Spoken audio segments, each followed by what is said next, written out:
that we started looking at the Future of Jobs Report 2025. And then from the report, then it was Future of Job, I think 2022 or something.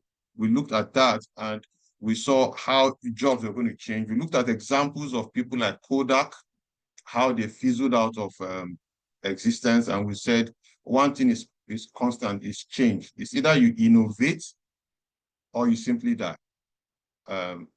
And it's even more true now because, again, we have history, we have research, we have data to show that the world has changed in the last 10 years, in the last 100 years, rapidly, more rapidly than it has changed in any other time in history. Of course, change is constant, but in the last 100 years, the world has changed more rapidly than in recorded history. So it simply means if you are not careful and you don't prepare for the next step of change, you become old school. So today we'll be having our guest speaker come up and open our eyes to what we need to do, how we can prepare ourselves. I'll allow him introduce himself the more, and also introduce the topic the more. Mr. Seun, you're welcome, sir.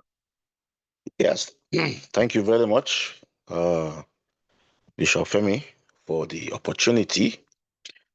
And I really count it a great privilege being here with this very wonderful team, Assembly Congress of World Leaders. So I hope you can hear me very clearly. I think I have my microphone here. Yes, we can. Excellent. Thank you very much. Again, I think Bishop Femi, I call him Bishop, then Femi Raji, we've come for very, very, very long. I think in the early 90s, I've known him and I was always with him learning skills. And one thing I've discovered, I can remember so much clearly about him, it was all about skills. So I saw him as somebody that was just totally different. Yeah, when I need to learn skills, whether it was guitar playing. In fact, I remember one time he told me that why is it that everything I want to do, that is what you want to learn? And he knew me as an ardent learner,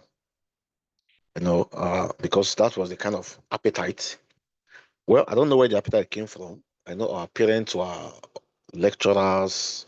We all grew up in the academic environment, and probably we inherited that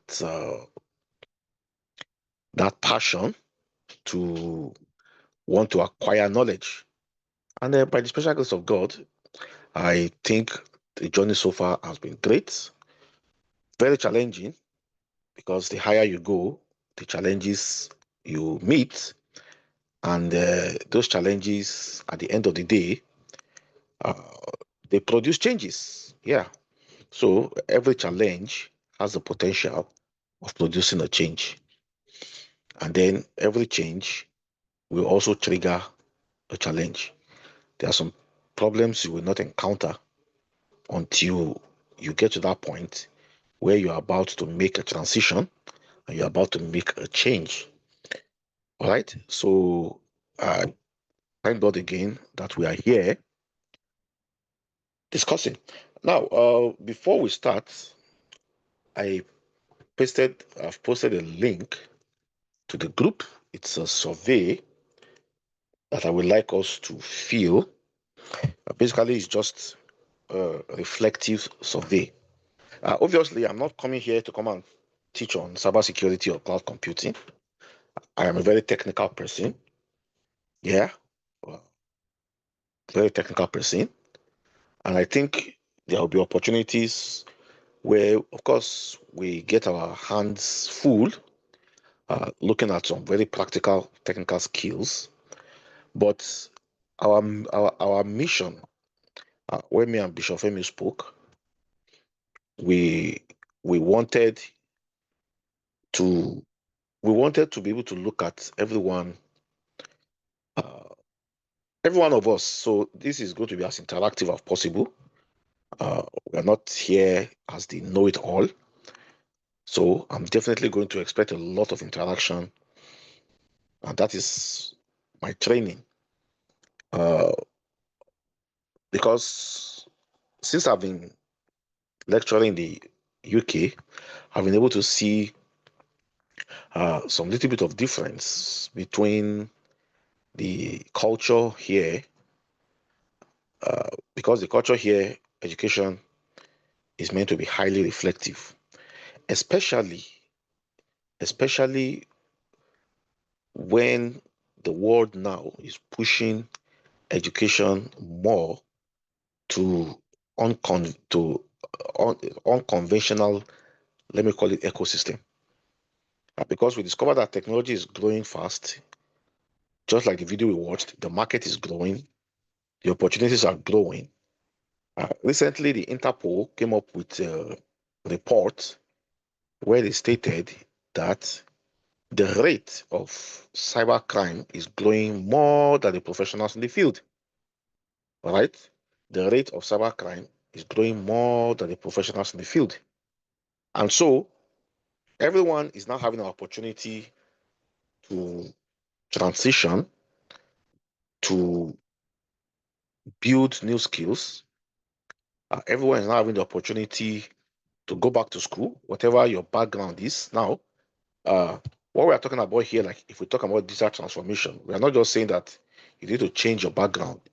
If you're a farmer, if you're an accountant, if you're in horticulture, I believe whatever we do, even if you're a civil servant, every one of us, we are doing whatever we are doing in order to make profit, to be relevant, to improve our career, and to make a change to our generation. So there are a lot of opportunities. If you look at, there's a guy called Morse, Morse, Morse law. And part of what he said is that the growth of transistors in devices will keep on moving at a particular geometric progression. You know, so I used to tell my students that they should go online and check how many transistors you have in an iPhone. And they are surprised when they say 16 billion. They will all look at me and say, yes, the iPhone has about 16 billion transistors. Now, if you compare that to how many transistors maybe the Alcatel or something had many years ago, maybe you are talking of like 10,000 or 20,000 or something. And so we are at a super highway of change. But what is most important now is not, because I think the World Economic Forum, Davos 2020 something, then they had this discussion about emerging technology, which was always also called the fifth industrial revolution, um, where we had data, of course, technologies like artificial intelligence, uh, IoT, augmented reality, VR, and things like that. But 2022, it will surprise you to know that yes, the world has experienced greater change in the last 100 years than ever before. But it will surprise you to know that the world has experienced greater change between 2022 and now than what we ever had because of the rise of generative AI. Generative AI is changing the world. So we can go all and all talking about technology, but there is a bigger challenge. Yeah, there's a bigger challenge, and that is what I first want us to look at. There's a bigger challenge, and that challenge is not. Uh, yeah, I want to share my screen, but I'm on my phone and on my laptop, and the issue is I cannot. If I share it on the laptop, I don't know how you see it. If I make it a spotlight, Yeah, That's my challenge. I've made both devices co-hosts, so you can share. We will be able to see it.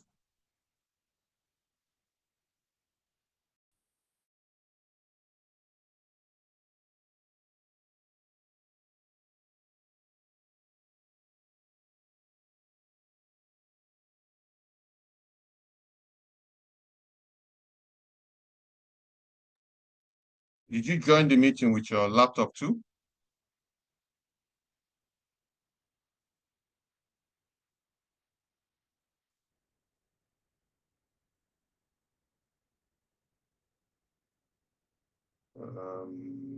We can't hear you in case Okay. you are speaking. Yeah, no, sorry. I just went to sort something out. Okay, good. So if you've done that, thank you very much. And so come to share. Share my screen. Then put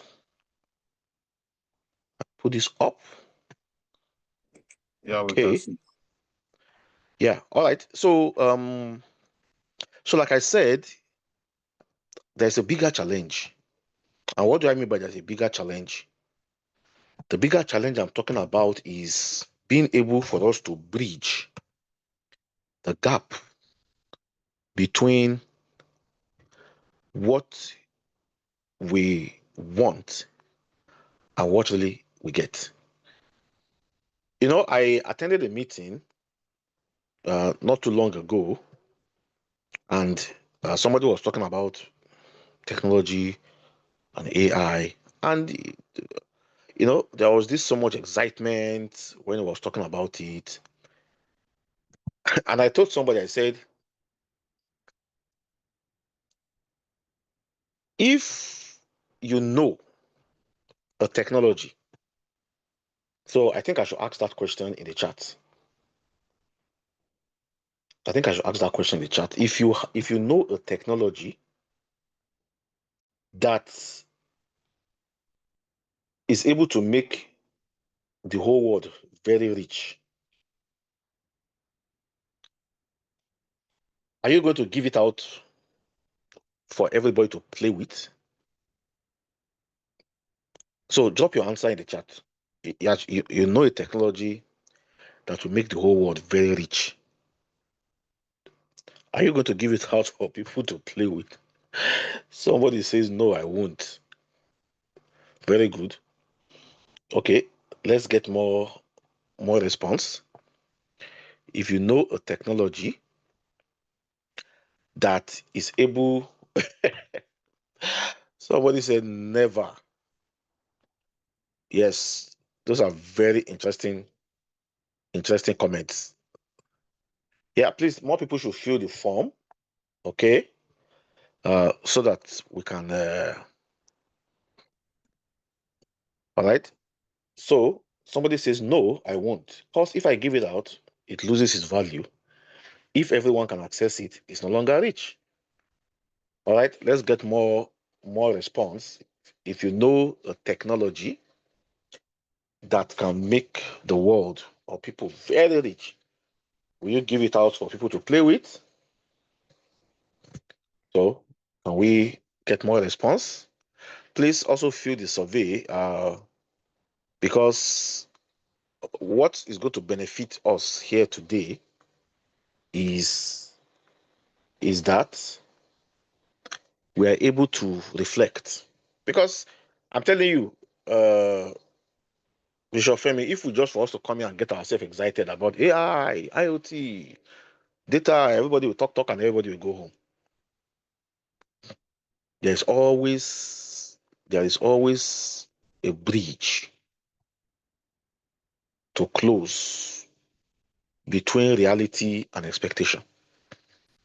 And I think that is where a lot of challenges lies. And if we want to end up being productive, okay?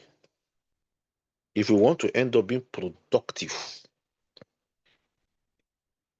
we need to find how to close this bridge.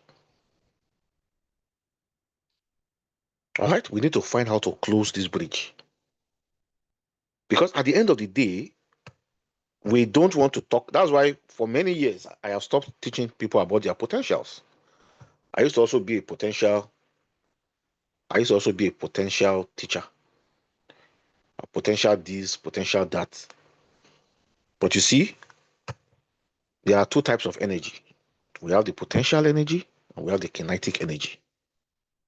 The potential energy, as the word implies, shows what you are capable of doing. Kinetic energy is what actually shows movement. So I noticed that a lot of us are trapped in the potential cycle. And if there's one thing that I've broken in my life, that I know I have broken out successfully, is from that potential cycle. All right, that potential cycle. CYCLE. I have moved from my potential to my kinetics. I was talking to a friend of mine and he called me and I told him, I said, by the special grace of God, I'm yet to see something that I set out to do that I didn't do. Now, mind you, I didn't say that I didn't achieve. There are many things I set out to do that I failed, but when I've made up my mind I was going to do something, I really, really was going to do it. This is very, very critical because if we don't beat some of these, what I call self-sabotaging habit, it does not matter what technology is out there. It does not matter the rate at which the world is. It does not matter the job market. I am telling you, we will only be part of the people who are hailing technology. Oh, technology has come. Oh, AI has come. And at the end of the day, nothing will happen. Now, why did I ask that question? The very fact that we were giving ChatGPT to use is to show that the people that gave us, they did not bring ChatGPT because they want to make you rich. Now, if they know ChatGPT will give you eternal freedom, they will not give it to you. If they know ChatGPT will make you to become like them, like Jeff Bezos or like the rich, nobody will give you something for free, just like that. And why am I saying this? Because we should not get excited. Rather, we should have a strategy. And that's why we're here. That's why at first if you look at the title that we gave this teaching, we said how to prepare for opportunities you are praying for. Why? Because we have acknowledged, I love the video that was played, we have acknowledged there are opportunities. Yes, that is not, that I said that is not the issue. There are opportunities. When I came to the UK, I identified there were opportunities. And I started positioning myself for the opportunity. And the first thing, I'm just like what was said, I'm from an electrical electronic background. But for quite a lot of time, I have been doing a lot of emerging technology, computer engineering. I remember teaching on artificial neural network. A friend of mine met me one day and said that, look, I want to solve this problem. I have a power stabilization problem whereby how do we solve the problem of fluctuation with AI? This was in 2017. I've never interacted with anything AI before. And so I told him, I said, okay, I have a friend in South Africa. And then when I spoke to the South African guy, he said, I need to go online. And I need to go online to check for people with skills in neural networks. All right. And so I contacted somebody, and the person said, we should pay whether not 5 million or something.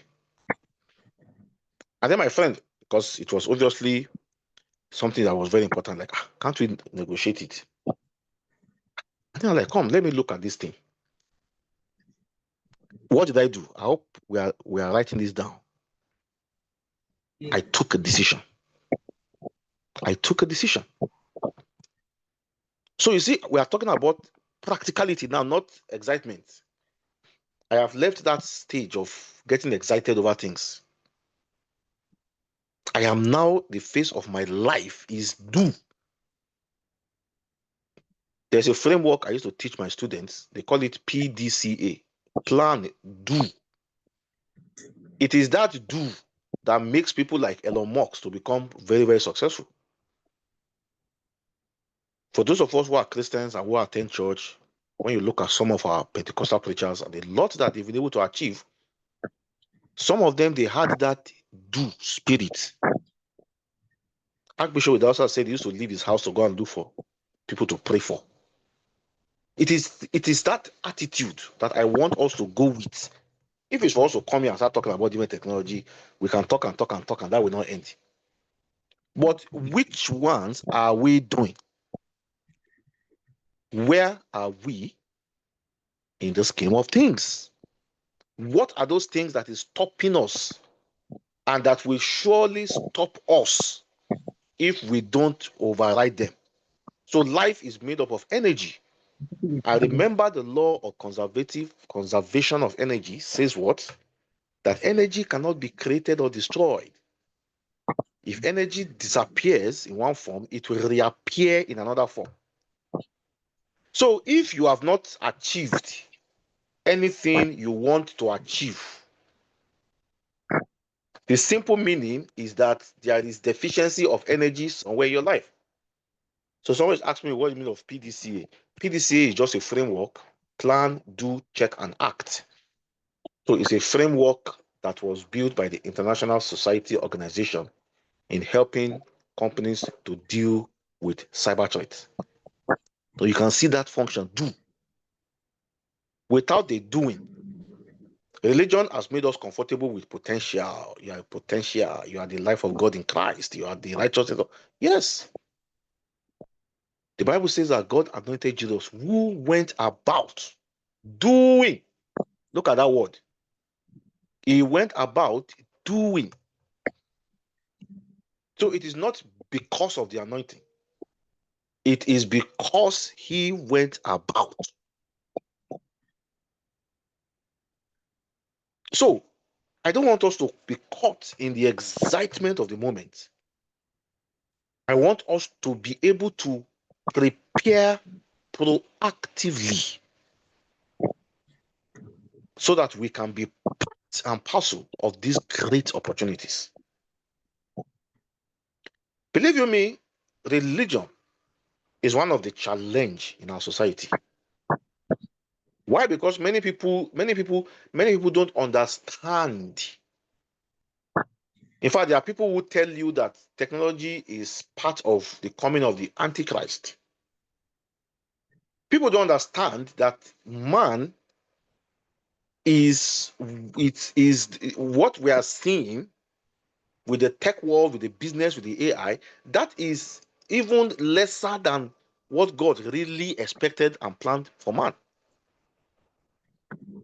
That is less than it because of the fall and everything.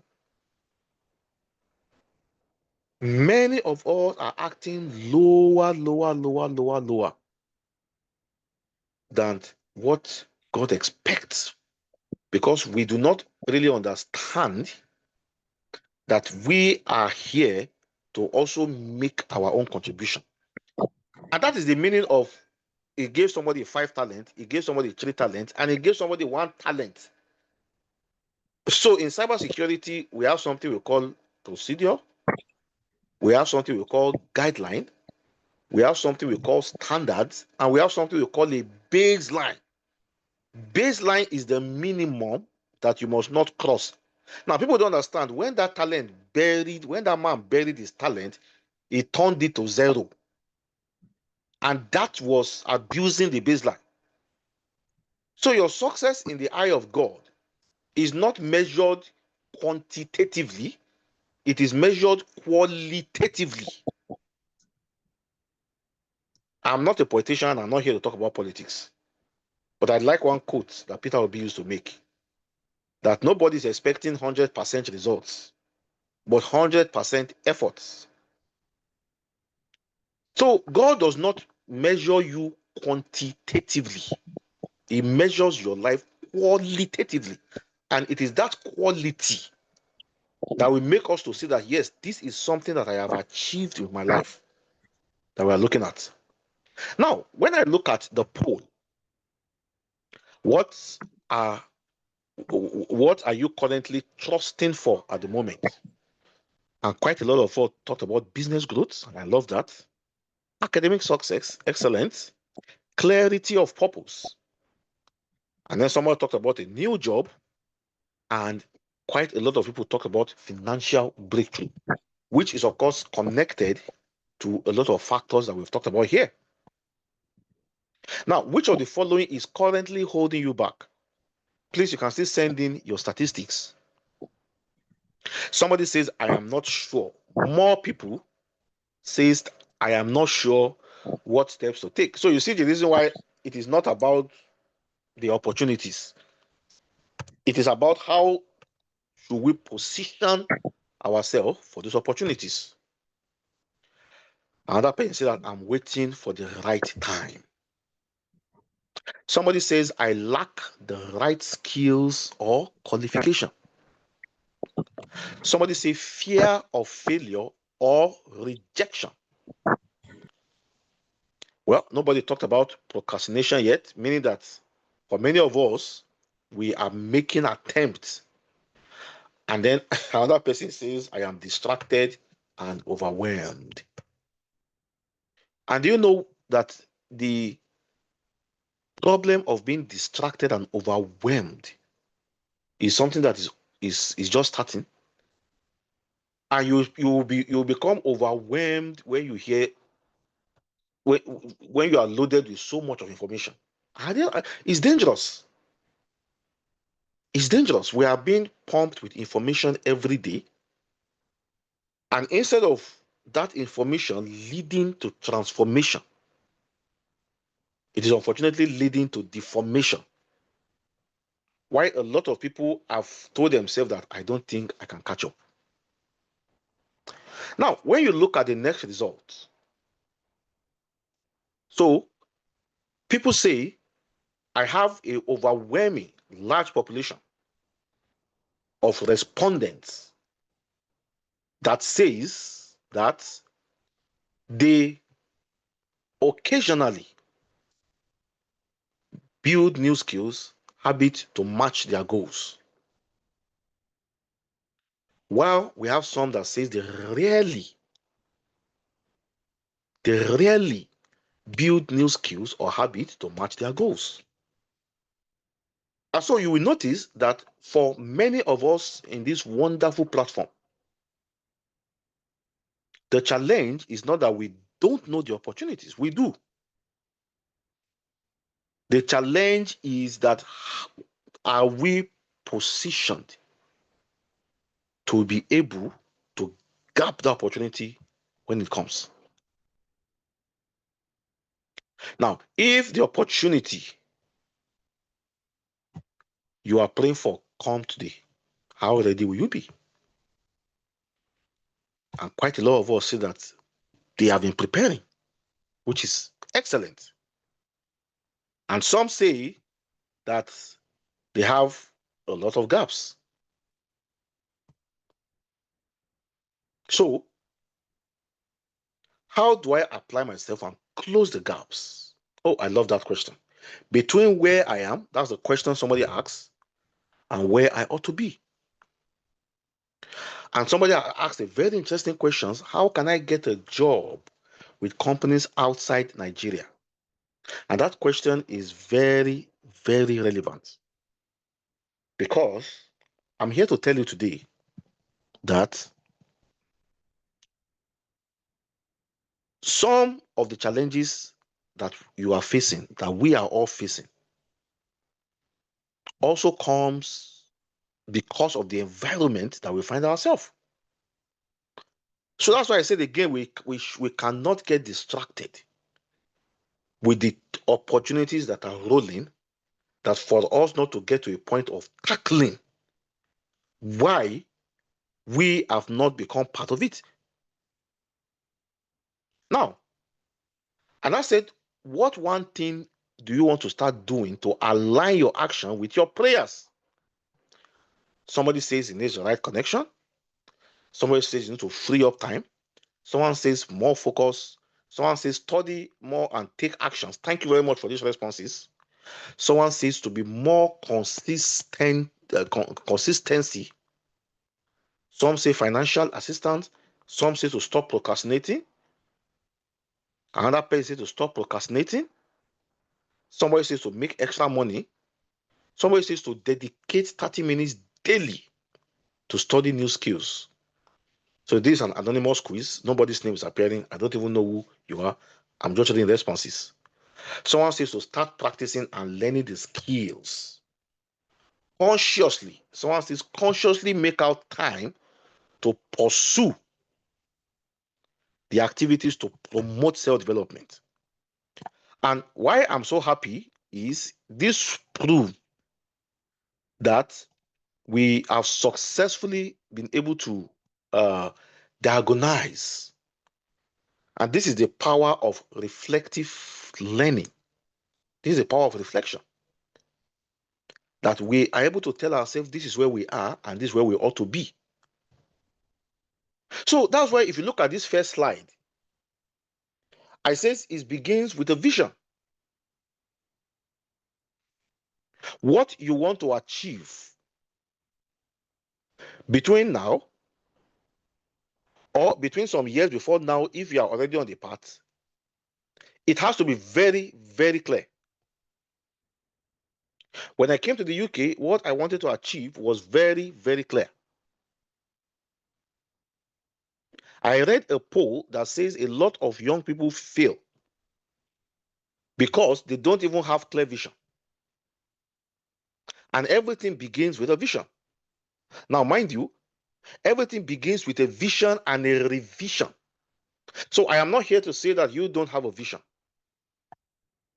What I'm talking about is that your vision should constantly be revised.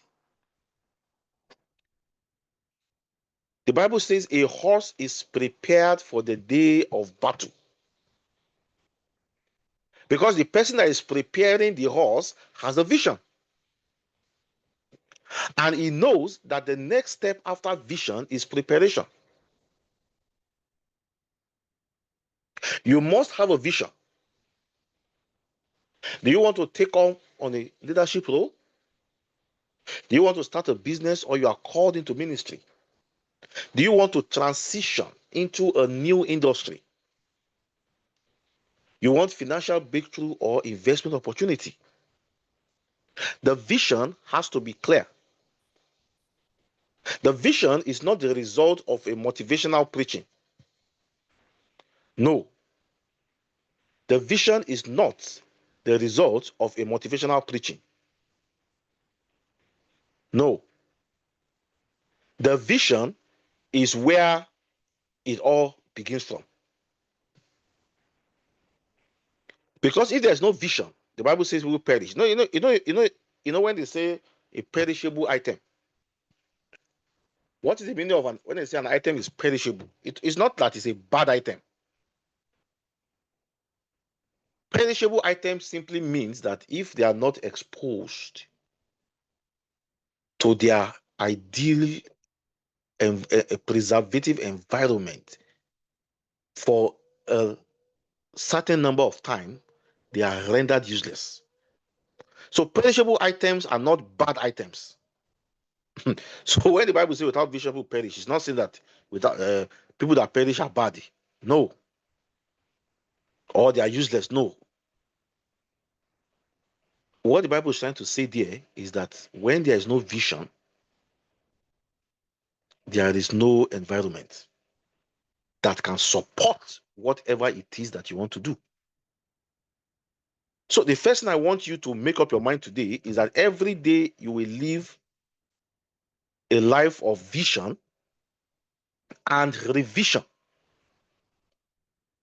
So remember, we're talking about being practical here. We have agreed, we have established that the opportunities are there. And I like the opening part of this meeting with the videos we watch. The opportunities are there. Economically, they are there. Just today, I was talking to somebody who lives in Nigeria and he works in the US and is paid in dollars. I have a friend who works in Nigeria and is paid thousands of dollars. Why? Because the vision was there, the revision was there, and then they went over to the next most important phase, which is the practicality of building skills even before the door opens. As far as Nigeria government is concerned, I cannot predict when the government will open doors. I can't. I do not have much hope that the government is able to open doors to especially this type of emerging technological jobs that is being created today. And you can see what's happening to a lot of content creators who have decided to take the responsibility themselves, and many of them are reaping the fruit. Why? Because they understood the power of alignment. Now, what is the difference between those content creators and some of us who say that we don't know how to bridge the gap? The difference is simply in their level of participation. They did not just say that this is what I want to do. They decided to take the steps consistently. So when we say build skills before your door opens, this is not just an advisory policy. Make it a regulatory policy in your life. If you just live on advisory policies alone, let me tell you, it will affect your level of discipline. For me, I don't take skill building as an advisory policy. I take it as a regulation. I take it as a regulation. I know a regulation is something that is backed by law. So in my own personal uh, administration in life, it is a regulation that no 3 months must pass without me acquiring a skill. And believe you me, when I started working, and then I even did some warehouse work, and then I was doing a job that was nights because my wife was in school. I needed time to be able to support her and support the kids. And in that moment, I started looking at the cloud industry. I said, okay, let me start building skills in cloud computing. Now, remember, in my own case, like I said, I was from a technical background. I had done a lot of networking. I had a lot of experience in the neural network. I had a lot of experience in telecommunication. I had some paper publication and journals. But so I did not like to build the skills. I was not interested in building the skills. I did not go about telling people that I have a potential in building the skills. I built the skills. And believe you me, when I was building those skills, in fact, after I wrote like 2 certifications with Amazon, I decided to try out 1 or 2 jobs on LinkedIn. Of course, as usual, they said they cannot offer me the job because they felt my skill was not up to that level. But I kept on building.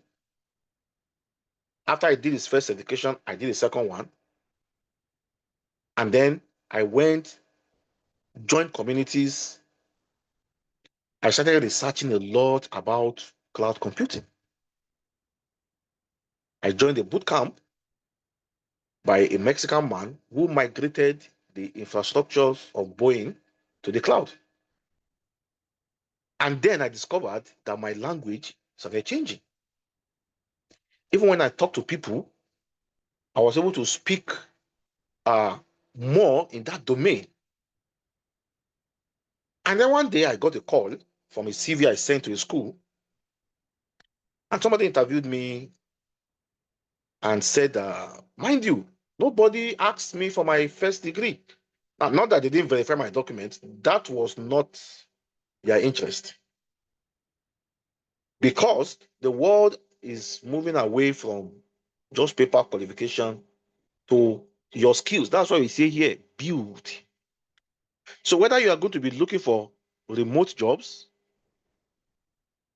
which are very available, you need, like I said, to make it a regulation in your life to build. And so during the interview, they talked and they talked about it, and then fine. But I didn't even know that the bigger opportunity was coming. That month, the school introduced those of us who know Pearson. Pearson is one of the biggest educational providers in the UK. That month, Pearson introduced, please give me 1 minute. Sorry.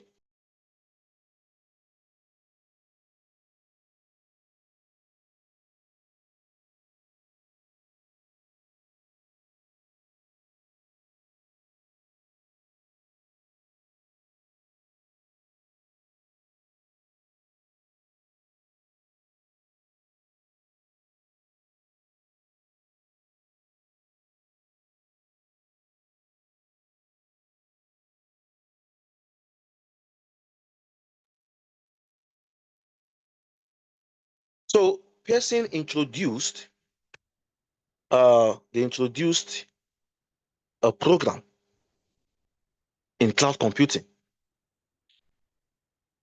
Well, I think they've had the program before, but it was introduced to the students that I was taking by my own school.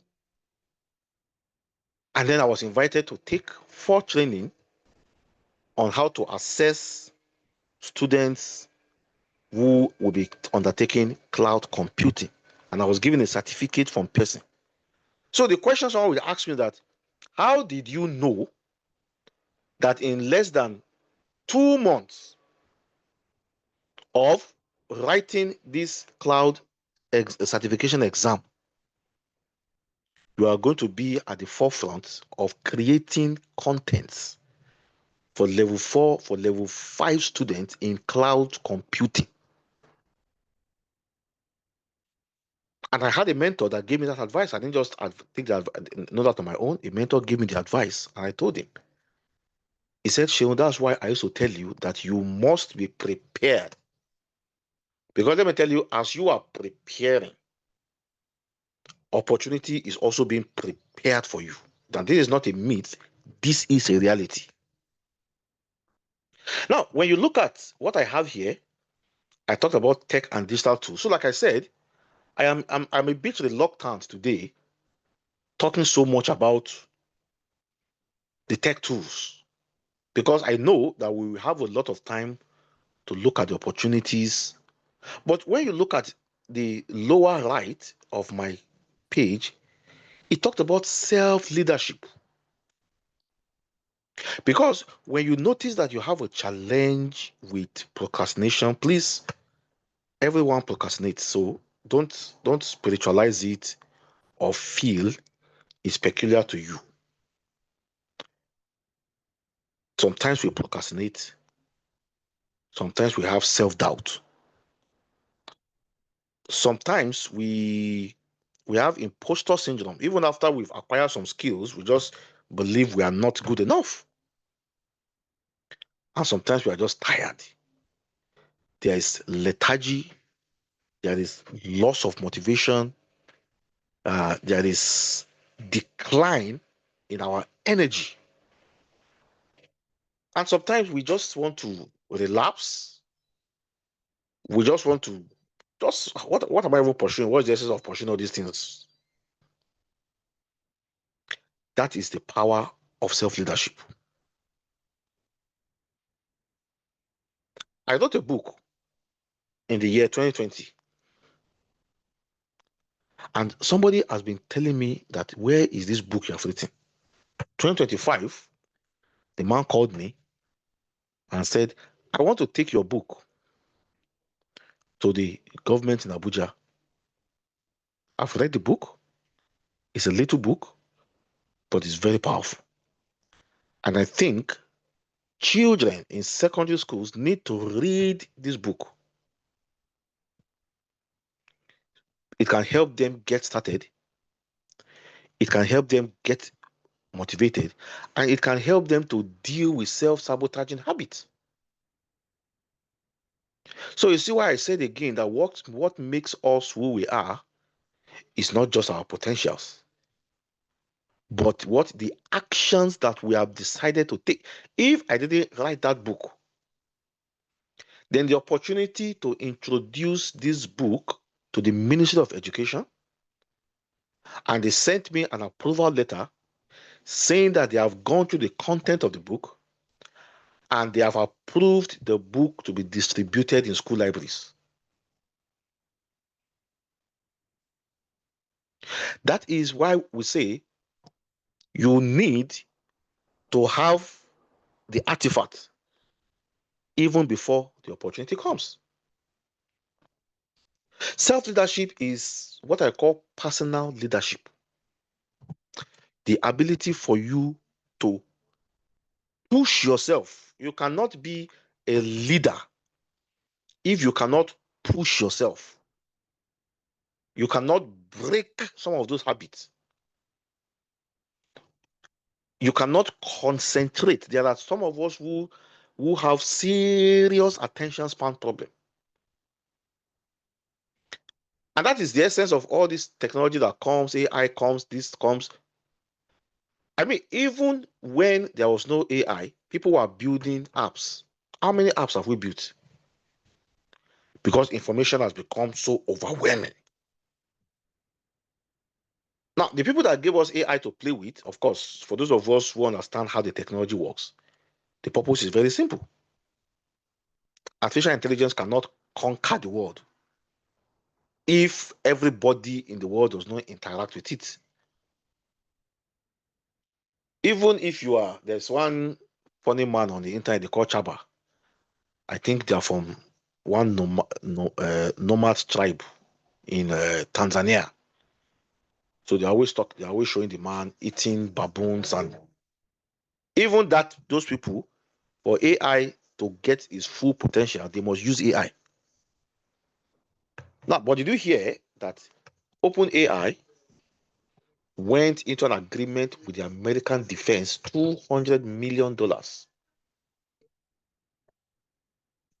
Me and you will not have access to whatever model OpenAI will build with that kind of investment. So what does that mean? It is now that we should start being practical. Are you going to expedite your learning process? Are you going to use AI to build your skill? Are you going to use AI to learn things that you never imagined you could learn? Are you going to use AI as a learning companion? It is not just to play with it. They gave us to play with it because they know that many people will not use it to do anything productive. And they want us to keep on training the model, training the model, training the model, training the model. Eventually, the model now starts training us. And because they are the ones that have the key to the model, that is what at the end of the day, we will now truly see that we have been submerged into the technology. But the moment we two decide that, look, this is what I'm going to, now that AI, this is what I'm going to do.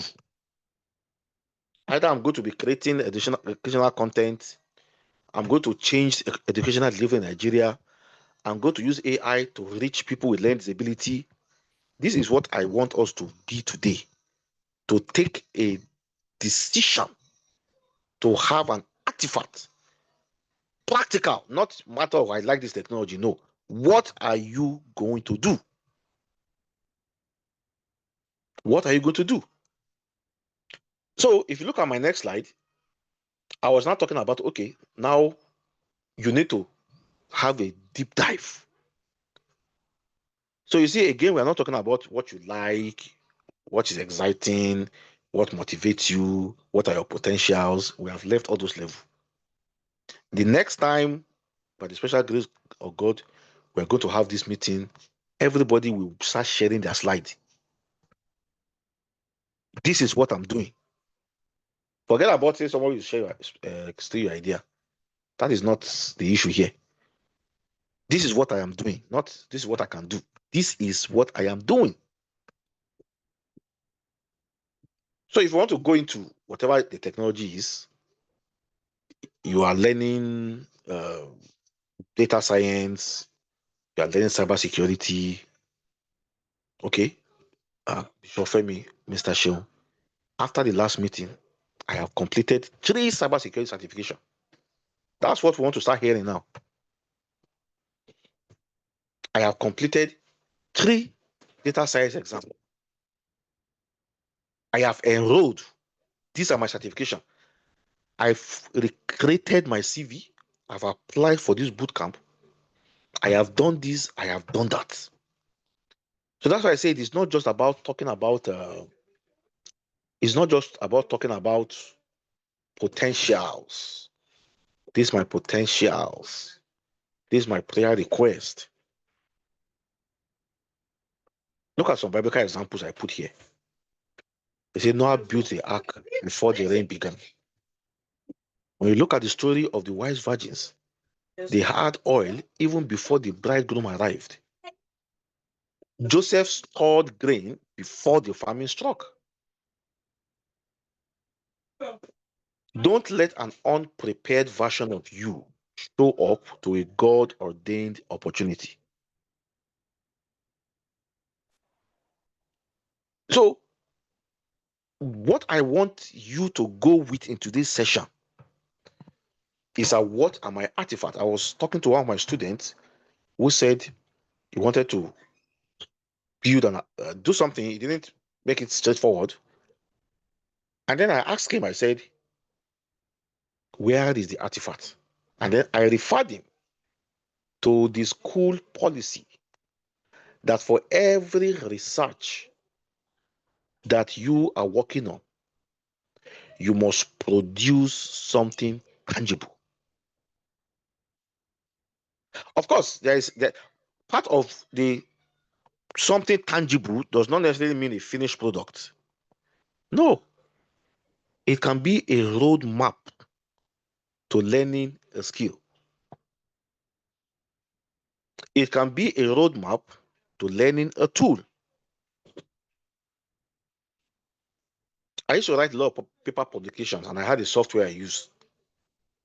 And then I met somebody that told me that, do you know that if you start learning how to use this computational intelligence tool, you are going to have better research output than what you had before? And so I set out to start improving my publications by the use of those computational intelligence tools. So that intentionality has to be there. Remember, we talked about it started with vision, and we laid the reason why if you don't start with a vision and with a revision, because when I'm using the word revision to say, I'm not saying you don't have vision, but if you don't have a strong vision, you will not have a plan. And how do you move from your plan, which is still a potential, to an artifact? You have to pass through that stage of doing. So here you can say I talked about a skill, a tool, and a habit. I will leave you to digest these things: a skill, a tool, and an habit. And for example, we can talk a lot about the skills. Okay, I want to do this. What skill do I learn? I had a session recently on cybersecurity. I want to go into cybersecurity. People have asked me, what do I learn? And I've had to send out some exams, free badges. Yeah, we surely have the time to go into all those things. But for today, we need to deal with that habit that makes us not to complete a training we have started, that habit that makes us to abandon something good we are doing and we did not see it. Somebody talked about forging his education. That habit that make before I even traveled, anywhere I saw an opportunity to learn, I plugged myself there. Because I had conquered the habit of saying that if it is not like this, then I will not do it. And those are the habits that we call self-sabotaging habits. And that's why outside the technical skills and the technical experience and the knowledge and the opportunities and the trends and the technology and the news and everything, today I said, okay, I am going to pivot my talk on you need to deal with these habits. Quite some people said, I'm looking at my time because in the next 5 minutes, we'll go into some interaction. Quite some people said that they want clarity. Yes, it's just like when you are driving. But do you know that even inside on, well, let me use the word on clarity, there is intelligence. There's something we call fuzzy logic. Fuzzy logic. Fuzzy logic talks about that level of intelligence where you are not able to establish pure clarity.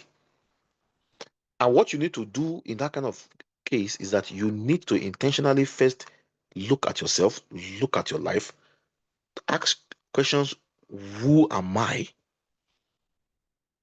You will definitely find that your interest and your motivation is pointing somewhere. And you don't have to start waiting for God to tell you, go and do that. Clear the way, clear the cobwebs for yourself.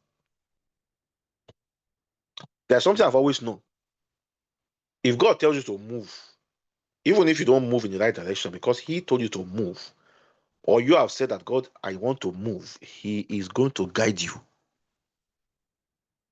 But as long as you are dormant, you are passive, you are docile, or you are acting like that servant that was given one talent, then you might not even encounter so much of divine direction. All right? So, we says what? Take action. Stay accountable. People see me sharing things on LinkedIn. I'm not there to impress anybody. It is just a way that I use to track my own progress. Why? Because remember, we are talking about artifacts, prototypes. We are remember, we are not talking about just uh, ideas. We are not talking about, oh, today I went to church, I was so charged. If Bill Gates and Zuckerberg and Elon Musk they were boasting on how much they are charged, are we going to have what they have today? That's why I used to tell people that some of the giants in the faith, they're not even out there. They're not even out there. At the end of the day, you will discover that the real giants in the faith are not the ones that are having social media publicity or the one that everybody is calling their name or apostle this, apostle that. Thank God for all those ones. That's not the problem. The real giants in the faith, remember, he said, if you have faith like a mustard seed, you will say to this mountain. So the real giant in the faith is the person that makes somebody's life to be able to move from point A and to move from point B. That is the evidence of faith. Preaching invitations is not the evidence of faith. Telling people their house address, where they live, where they will die, you know their father, you know their mother, or throwing spiritual sling and spiritual javelin, those are not the evidence of faith. Faith is what makes you to be able to say, and the mountain moved. That is when faith has been said to have worked. That from the day I had this teaching, ever since that day, I have taken a step forward. You don't have to give anybody any offering. You only have to acknowledge yourself that after listening, I was able to see that there were places where I doubted myself. And there are places where I said, will this thing ever happen to me? Will it ever happen to me? And then there are places where I cast off my restraint. There are places where I kept myself in a cage out of fear. Now I have understood that whether happy or sad, yes, I agree, emotions can serve as source of fuel, like the way you have gas in a car. But sometimes, whether you are happy, and that's me for you, I'm sad, whether I'm worried or I'm anxious, what needs to be done has to be done. I don't move according to my emotion. If I feel happier, I perform better. But if I'm supposed to learn something, to write something, to teach something, to say something, I have been trained never to rely on my emotion. What do I rely on? I rely on the vision. I have not made this achievement this year. Whether I'm happy, I'm sad, I'm anxious, I'm angry, I'm excited. No. It is that what? The pivot has to move, and I have to move it. If I don't have enough strength to move it, I find the ways to move it. For example, let me say I want to write a paper, I want to publish. I am demotivated, I'm worried, there are some challenges here and there, and I call my friend. My friend, we have not published any paper this month. Can you start working on this? Now, he will not know why I said, can you start working? Because at that moment, I don't feel like doing anything. But it has to be done. Once we have been able to make this decision, good, we can now start telling ourselves that, okay, how do we learn this? How do we learn that? What do we do here? What do we do here? I am a content creator, or I'm a mother, and mind you, my specialty is actually even bringing people who are not even technological background. Whether you are, I have taught pizza makers, I've taught Uber drivers, I've taught electricians, I have taught people who pack dustbin, I have taught them cloud computing, I have taught them cyber security, I have taught them how to use virtual machine. That is one of my training and my specialty. So it doesn't matter who you are or how old you are, whether you are 60, you are 50, whether you are 45. No, what matters most is that today you are going to go back to your vision, revise the vision, set out actionable plans. Yeah, Bishop. So I think at this point, I will bring you up so that you can add to this conversation, and we can also hear from some of our listeners. Can be in terms of questions, can be in terms of contribution, and it can be in terms of feedback. And so that from there, we will continue the conversation, even as I'm also looking at our time. Yes. So I will allow you to moderate the next 15 minutes so that we will not overshoot the time that we have. So meanwhile, if you also have more questions, please feel free to drop it in the chat. And so that from there, we can continue our discussion. Thank you. Thank you so much. Thank you so much, sir, for that powerful delivery. Someone is asking, can we get your contact after this class? Is that something Yes, you'd like yes. to do? Why not? Why not? Please, you are free to share my contact with them, my WhatsApp, our LinkedIn. Yeah. You can drop my WhatsApp number. It's here. always chat me.